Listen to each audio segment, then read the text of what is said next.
کہ یتیموں کا کھانا الگ پکاتے تھے، ان کا پانی الگ رکھتے تھے اور ان کا بچا ہوا کھانا خرچ نہیں کرتے تھے، اور کبھی وہ سڑ گل بھی جاتا تھا تو پھینک دیتے تھے۔ اتنی احتیاط کرنا مسلمانوں پر گراں تھی، جس کی شکایت انہوں نے بارگاہ نبوت میں کی۔ تو حضرت عبداللہ ابن رواح نے عرض کیا کہ یا رسول اللہ صلی اللہ علیہ وآلہ وسلم، اس صورت میں لوگ یتیموں کی پرورش کرنا چھوڑ دیں گے۔ تو پھر آیت کا دوسرا جملہ یعنی کہ وَيَسْأَلُونَكَ عَنِ الْيَتَامَى یہ نازل ہوا۔ اب دیکھیں جو آیت نمبر 219 کا بقیہ حصہ ہے، وَيَسْأَلُونَكَ مَاذَا يُنْفِقُونَ، یعنی کہ وہ آپ صلی اللہ علیہ وآلہ وسلم سے پوچھتے ہیں کہ کیا خرچ کریں۔ تو یہاں پر اللہ تعالیٰ فرما رہا ہے کہ اے میرے پیارے نبی صلی اللہ علیہ وآلہ وسلم، لوگ آپ صلی اللہ علیہ وآلہ وسلم سے پوچھتے ہیں کہ کس قسم کا یا کتنا مال راہ خدا میں یا اپنے گھر بھر میں ہم خرچ کریں۔ تو اللہ تعالیٰ فرما رہا ہے کل العفو، یہاں عفون کے معنی ہے آسان اور نرم جہد کا مقابل، اسی لیے نرم زمین کو بھی عفو کہتے ہیں، یا فاضل اور بچا ہوا۔ تو یہاں پر سارے معنی جو ہیں وہ بن سکتے ہیں، یعنی کہ فرما دیجئے کہ ضرورت سے زیادہ مال، ضرورت سے زیادہ بچا ہوا جو مال ہے وہ راہ خدا میں خرچ کر دیا کرو، یا جس کا خرچ کرنا آسان ہو، یا جس کے خرچ کرنے کا اثر دل پر نہ رہے، وہ خرچ کر دو۔ تفسیر ابن کثیر میں ہے کہ بعض نے اس کے معنی افضل اور طیب مال میں بھی کیے ہیں کہ یہ جوئے کے مقابل فرمایا گیا ہے، یعنی راہ خدا میں پاک مال خرچ کرو جس کا کمانا حرام نہیں بلکہ معاف ہے، اور خبیث مال اللہ تعالیٰ کی راہ میں نہ دو۔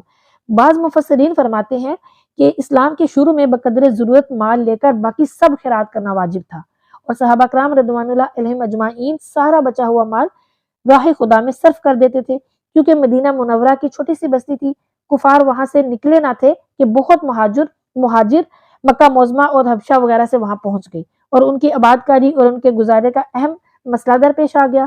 تو انصار جو تھے انہوں نے بے مثال میزبانی کی۔ اس وقت ہنگامی حالات کے ماتحت اس قسم کے احکام نافذ کیے گئے، اور جب وہ حالات جاتے رہے تو پھر جو ہنگامی احکام تھے وہ بھی ختم ہو گئے، یعنی جب بنو قریظہ قتل کر دیے گئے اور بنو نضیر یہودی جلاوطن کر دیے گئے، تب ان کی متوقع جائیدادیں وہ بچ گئیں اور مہاجرین وہاں آ کر آباد ہو گئے، اور انصار جو تھے ان کے مکانات باغات وغیرہ جو تھے وہ بے شکریہ ان کو واپس کر دیے گئے۔ تو یہی اس آیت میں مراد ہے۔ خلاصہ کلام یہ ہے کہ اللہ تعالیٰ فرما رہا ہے اے میرے پیارے محبوب صلی اللہ علیہ وآلہ وسلم، لوگ آپ سے سوال کرتے ہیں کیسا اور کتنا مال راہ خدا میں خرچ کریں، تو آپ صلی اللہ علیہ وآلہ وسلم فرما دیجئے کہ آپ کی ضرورت سے بچا ہوا وہ مال خیرات کرو جس کی تمہارے دل پر چوٹ نہ لگے۔ تو اللہ تعالیٰ اسی طرح سارے احکامات صاف صاف بیان فرماتا ہے تاکہ تم دنیاوی اور اخروی کام سوچ سمجھ کر کرو، کہ نہ تو دنیا سے ہاتھ دھو بیٹھو اور نہ آخرت کو چھوڑ دو، یہاں کے لائق الگ خرچ کر دو اور وہاں کے لائق وہاں بھیج دو۔ پھر اللہ تعالیٰ فرما رہا ہے آیت نمبر 220 میں کہ اے میرے پیارے محبوب علیہ الصلوۃ والسلام، لوگ آپ صلی اللہ علیہ وآلہ وسلم سے ان یتیموں کے بارے میں پوچھتے ہیں جو کسی کی پرورش میں ہو کہ ان کا خرچ علیحدہ رکھیں یا شامل کریں، کیونکہ وہ شامل رکھنے میں ڈرتے ہیں کہ یتیموں کا مال ان کے خرچ میں آ جائے، اور ان کے خرچ میں آ جائے گا تو پھر ان سے کہیں بے احتیاطی نہ ہو جائے، اور علیحدہ رکھنے میں یتیموں کا نقصان بھی ہے اور انہیں دشواری بھی ہے۔ تو اللہ تعالیٰ فرما رہا ہے میرے پیارے محبوب صلی اللہ علیہ وآلہ وسلم کہ فرما دیجئے کہ ان کے مال کھانے کی ممانت سے مقصود ان کی مصلحت ہے، اگر خرچ شامل کرنے میں ان کی مصلحت ہے تو وہی بہتر ہے، لہٰذا تم اگر انہیں اپنے ساتھ ملا لو تو کوئی ڈر نہیں، کیونکہ وہ تمہارے دینی بھائی ہیں اور بھائی ساتھ ہی رہتے ہیں۔ بس اتنا خیال رہے کہ اللہ فساد کرنے والوں اور اصلاح کرنے والوں کو خوب جانتا ہے، لہٰذا ایسی شرکت نہ کرنا جس میں یتیموں کا نقصان ہو، کہ تھوڑا سا آٹا اپنا ملا دیا باقی سارا ان کا کھا لیا۔ دیکھیں اللہ تعالیٰ نے کتنی زیادہ آسانیاں بنائی، کتنا زیادہ آسان سب کچھ بنا دیا۔ اگر اللہ چاہتا تو اس بارے میں سخت قانون بنا کر مصیبت میں ڈال سکتا تھا، لیکن اللہ تعالیٰ نے ایسا نہیں کیا۔ وہ غالب ہے، جو چاہے کر سکتا ہے، جو حکم دے، کیونکہ وہ حکیم ہے، اس لیے اللہ تعالیٰ نے نرم احکامات نازل فرمائے ہیں۔ اب ان آیات میں وہ سبق جو ہمارے لیے ہیں وہ کیا ہے؟ وہ یہ ہے کہ سارا مال خیرات کر دینا منع ہے، کہ اس میں اپنے اور اپنے بچوں کی حق تلفی ہے۔ یعنی کہ اگر ہمارے پاس مال ہے تو ہم سارا خیرات نہیں کر سکتے، اس میں ہماری بھی حق تلفی ہے، کیونکہ ہماری بھی ضرورتیں ہیں، ہماری فیملی کی بھی ضرورتیں ہیں، اپنے بچوں کی بھی حق تلفی ہے، اس لیے اپنے بچوں کے لیے بھی بچا کے رکھیں، اور اس سے اگر ایکسٹرا مال ہو تو پھر وہ اللہ تعالیٰ کی راہ میں خیرات کریں۔ پھر جس طرح کمانے میں حلال اور حرام کا خیال ضروری ہے، ایسے ہی خرچ کرنے میں بھی ضروری ہے کہ سوچ سمجھ کے خرچ کریں۔ جو کچھ دنیاوی یا دینی کام میں خرچ کیا جائے وہاں خوب غور و فکر کر لیا جائے کہ یہ خرچ کرنے کی جگہ ہے یا نہیں ہے۔ مثلا گناہ میں خرچ کرنا حرام ہے اور نیکی میں خرچ کرنا ثواب ہے، اور نیکی میں خرچ کرنے کی دو صورتیں ہیں، ایک صدقہ واجبہ ہے اور ایک صدقہ نافلہ ہے۔ صدقہ واجبہ کیا ہے؟ زکوٰۃ وغیرہ، تو وہ تو لازم ہے، وہ تو دینی ہے، ہر حال میں دینی ہے۔ اور صدقہ نافلہ جو ہے اس میں یہ خیال رکھیں کہ اس سے اپنے نفس اور اولاد کا حق نہ مارا جائے۔ دنیاوی خرچ اور اخراجات میں اگر عبادت پر طاقت حاصل کرنے کی نیت سے ہو تو ثواب ہے، اور گناہ کی نیت سے خرچ کرنا گناہ اور محض دل خوش کرنے کے لیے مباح ہے۔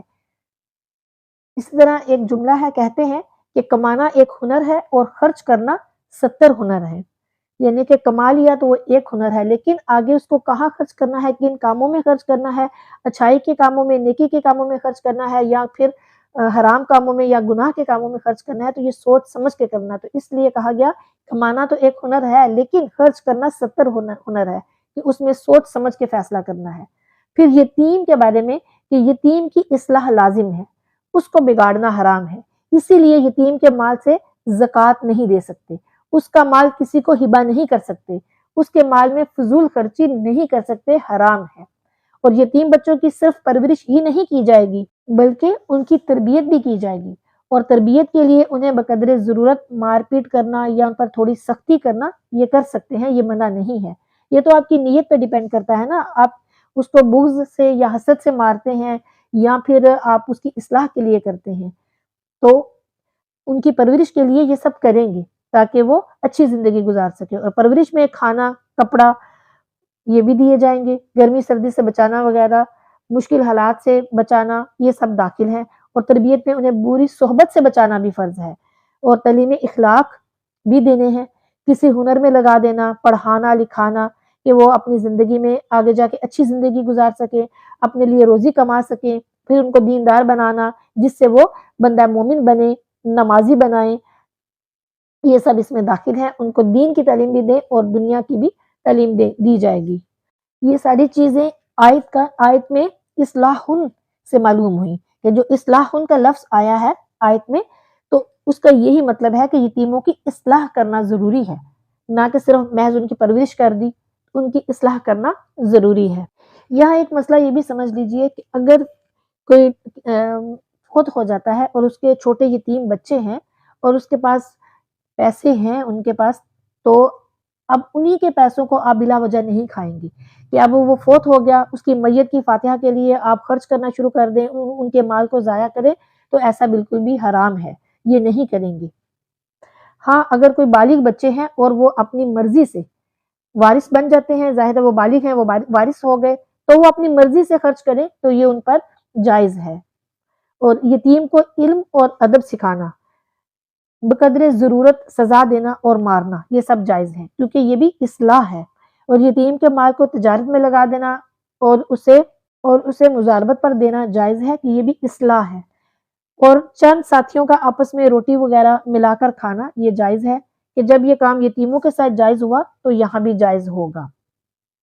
اور اجتہاد جائز ہے، اور اجتہادی غلطی معاف ہے، کیونکہ یتیم کی اصلاح ولی کی رائے سے ہی ہوگی، اگر اس رائے میں غلطی بھی ہوگی تو بھی معاف ہے۔ اور نرمی کرنا اللہ تعالیٰ پر واجب نہیں، محض اس کا کرم ہے، اس کا فضل ہے، کہ یہاں پر فرمایا گیا کہ اگر ہم چاہتے تو سخت احکام بھی نازل فرماتے، گزشتہ امتوں پر احکامات بہت سخت ہوتے تھے، ہم پر تو بہت نرم ہے، ہم پھر بھی نہیں مانتے۔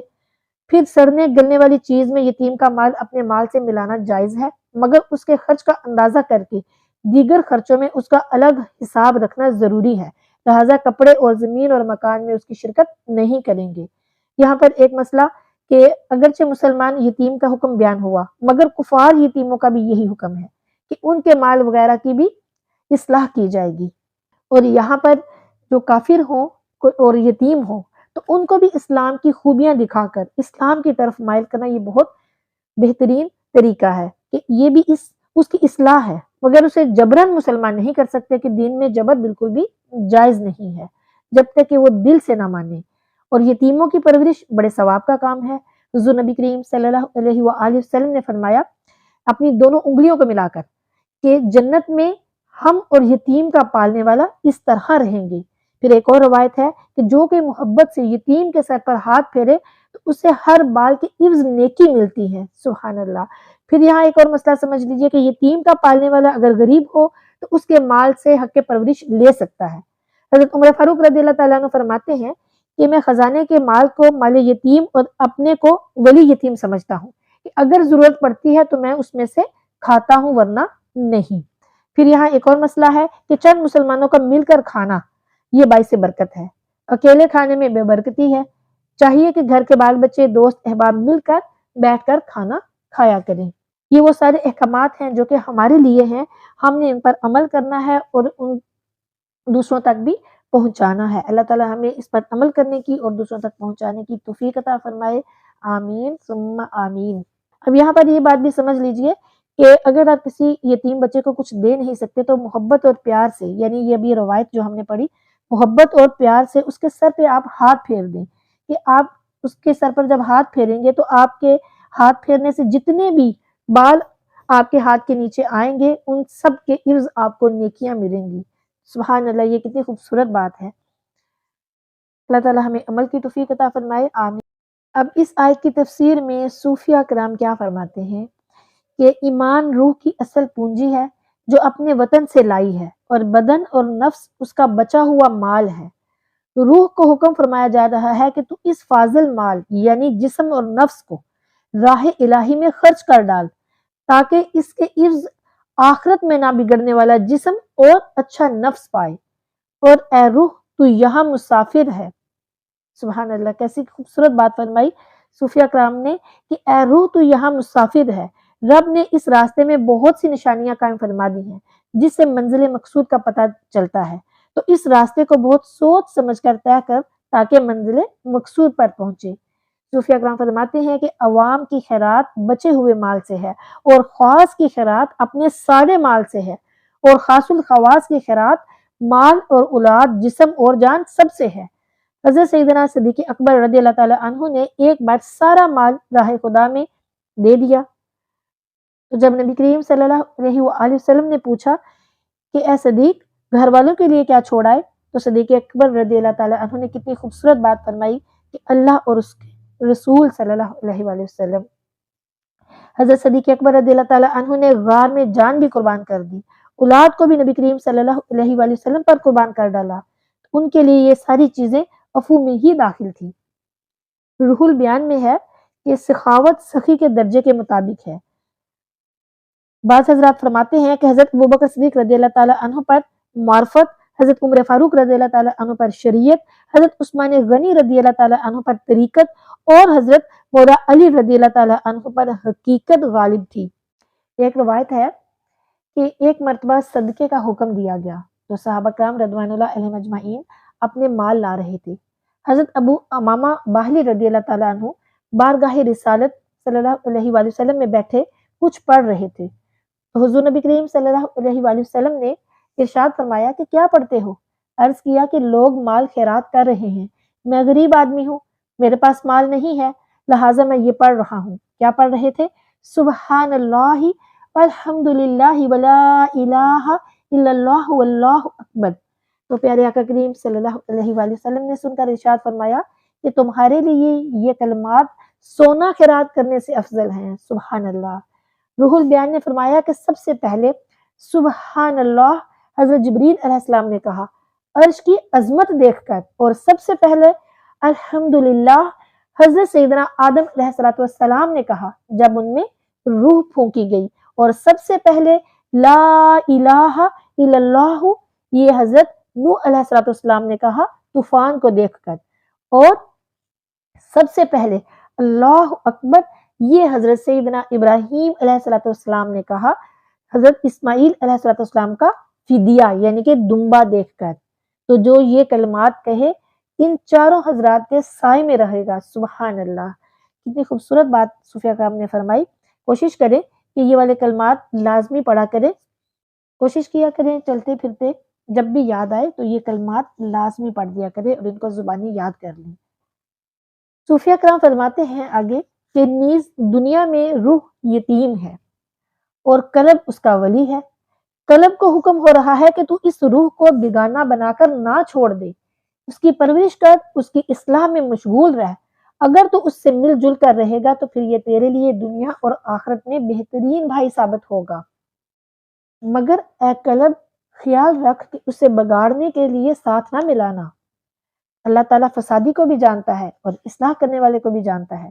نفس فسادی ہے، ایسا نہ ہو کہ یہ تم دونوں کو بگاڑ دے۔ اگر اللہ تم سب کی علیحدگی کا حکم دے دیتا تو تمہیں بہت دشواری ہوتی۔ تو اللہ تعالیٰ نے اپنی حکمت سے قلب، قالب، روح اور نفس ان سب برے بھلوں کو جمع فرما دیا تاکہ بھلوں کی صحبت سے بروں کی اصلاح ہو جائے۔ تو اے قلب تو نفس کی بھی اصلاح کر لینا اور اس کے ساتھ رہ کر خود بھی نہ بگڑنا۔ اللہ تعالیٰ ہمارے نفس کی اصلاح فرمائے، ہمارے قلب کی اصلاح فرمائے اور ہمارے روح کی بھی اصلاح فرمائے۔ آمین ثم آمین۔